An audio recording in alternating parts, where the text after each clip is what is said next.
एकता में बल की कहानी। किसी गांव में एक किसान रहता था।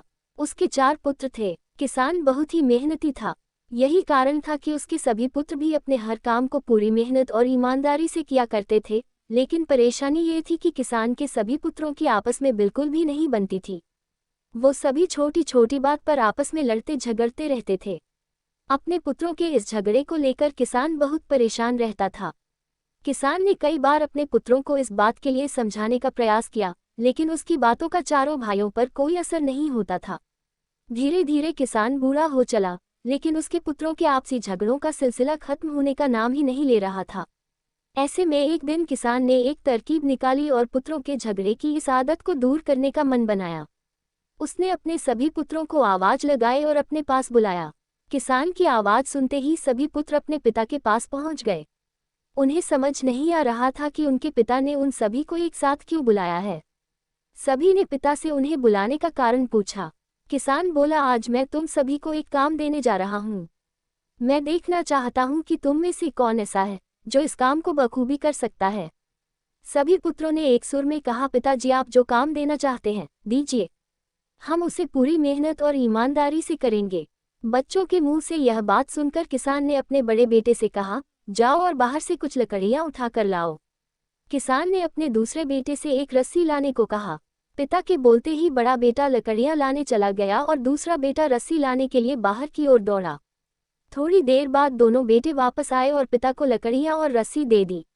अब किसान ने अपने बेटों को बोला कि इन सभी लकड़ियों को रस्सी से बांधकर उनका गट्ठर बना दें। पिता के इस आदेश का पालन करते हुए बड़े बेटे ने सभी लकड़ियों को आपस में बांधकर गट्ठर बना दिया। गट्ठर तैयार होने के बाद बड़े बेटे ने किसान से पूछा, पिताजी अब हमें क्या करना है। पिता ने मुस्कुराते हुए कहा, बच्चों अब आपको इस लकड़ी के गट्ठर को 2 भागों में अपने बल से तोड़ना है। पिता की यह बात सुनकर बड़ा बेटा बोला, ये तो मेरे बाएं हाथ का काम है, मैं इसे मिनटों में कर दूंगा। दूसरे नंबर का बेटा बोला, इसमें क्या है, ये काम तो आसानी से हो जाएगा। तीसरे नंबर का बेटा बोला, ये तो मेरे सिवा कोई नहीं कर पाएगा। चौथा बेटा बोला, ये तुम में से किसी के भी बस का काम नहीं है, मैं तुम सब में सबसे बलवान हूँ, मेरे सिवा ये काम और कोई नहीं कर सकता। फिर क्या था, अपनी बातों को साबित करने में सभी जुट गए और एक बार फिर चारों भाइयों में झगड़ा शुरू हो गया। किसान बोला, बच्चों मैंने तुम सबको यहाँ झगड़ा करने नहीं बुलाया है, बल्कि मैं देखना चाहता हूँ कि तुमसे कौन ऐसा है जो इस काम को बखूबी कर सकता है। इसलिए झगड़ा बंद करो और लकड़ी के इस गट्ठर को तोड़कर दिखाओ। सभी को इस काम के लिए बारी बारी मौका दिया जाएगा।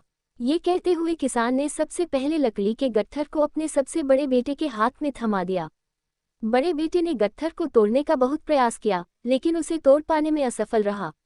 असफल होने के बाद बड़े बेटे ने दूसरे नंबर के बेटे को वह लकड़ी का गट्ठर थमाते हुए कहा कि भाई मैंने प्रयास कर लिया, ये काम मुझसे नहीं हो पाएगा, तुम ही कोशिश करके देख लो। इस बार लकड़ी का गट्ठर दूसरे बेटे के हाथ में था। उसने भी उस गट्ठर को तोड़ने के लिए एड़ी चोटी का जोर लगा दिया, लेकिन लकड़ी का गट्ठर नहीं टूटा। असफल होने के बाद उसने लकड़ी के गट्ठर को तीसरे नंबर के बेटे को दे दिया और कहा, ये काम बहुत कठिन है, तुम भी कोशिश कर लो। इस बार तीसरे नंबर के बेटे ने भी अपनी पूरी ताकत लगा दी, लेकिन लकड़ी का गट्ठर बहुत मोटा था। इस कारण अधिक बल लगाने पर भी वह उसे तोड़ नहीं पा रहा था। काफी मेहनत करने के बाद जब उससे भी यह नहीं हुआ, तो अंत में उसने लकड़ी के गट्ठर को सबसे छोटे बेटे के हाथ में दे दिया। अब छोटे बेटे की बारी थी अपनी ताकत आजमाने की। उसने भी काफी प्रयास किया, लेकिन वह भी सभी भाइयों की तरह उस लकड़ी के गट्ठर को तोड़ पाने में सफल नहीं हुआ। अंत में हारकर उसने लकड़ी के गट्ठर को जमीन पर पटक दिया और बोला, पिताजी यह काम संभव नहीं है। किसान मुस्कुराया और बोला, बच्चों अब आप इस गट्ठर को खोलकर इसकी लकड़ियों को अलग कर लो और फिर उसे तोड़ने का प्रयास करो। चारों भाइयों ने ऐसा ही किया। इस बार सभी ने एक एक लकड़ी अपने हाथों में ली और आसानी से उसे तोड़ दिया। किसान बोला, बच्चों आप चारों भी इन्हीं लकड़ियों के समान हो। जब तक इन लकड़ियों की तरह साथ रहोगे, तब तक कोई भी तुम्हें किसी तरह का नुकसान नहीं पहुंचा पाएगा, लेकिन अगर तुम लोग लड़ते झगड़ते रहोगे तो इन अकेली लकड़ियों की तरह आसानी से टूट जाओगे। किसान की यह बात सुनकर अब सभी बच्चों को समझ आ गया था कि पिता उन्हें क्या समझाना चाहते हैं। सभी पुत्रों ने अपनी गलतियों के लिए क्षमा मांगी और वादा किया कि जीवन में फिर दोबारा कभी वे आपस में नहीं झगड़ेंगे। कहानी से सीख, एकता ही सबसे बड़ी ताकत है। अगर हम आपस में एकजुट होकर रहेंगे तो कोई भी मुश्किल क्यों न आ जाए, उसका सामना साथ मिलकर आसानी से किया जा सकता है।